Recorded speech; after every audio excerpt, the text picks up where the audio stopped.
पाक करून घेतलेला आहे. शक्यतो आहे ना ऑर्गॅनिकच गूळ घ्यायचा. मी ऑर्गॅनिकच घेतलेला आहे, पांढरा नाही घ्यायचा, तो केमिकलयुक्त असतो. आता हे शेंगदाणे जे मी भाजून घेतलेले आहे ना, कुटून घेतलेले आहे, ते यामध्ये टाकले असे.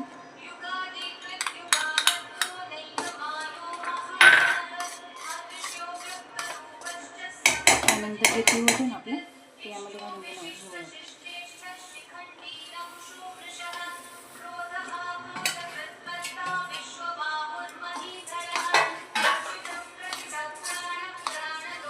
ते आपण असं मिक्स करून घ्यायला आहोत.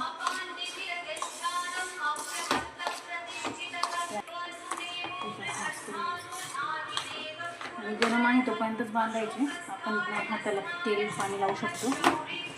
पाणी लावलं तर रात्रभर सुकू द्यायची, लागू मग बरं भरायची. शक्यतो चमच्याने घ्यायचं म्हणजे हाताला चटके बसत नाही.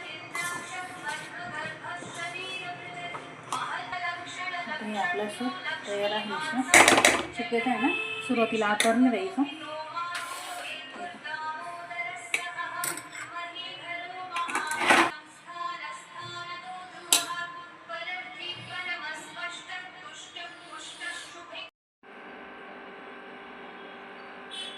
शक्यतो आहे तुम्ही एकटा असाल ना तर मग 2 ह्याच्या भागांमध्ये डिवायडेशन करायचं मग ते लाडू बांधण्यासाठी. नाही तर पाक जर समजा थंड झाला ना तर मग ते लाडू बांधता येत नाही. त्यामुळे चला तर असे आहे आपले तीळ गुळाचे लाडू मऊ खुसखुशीत.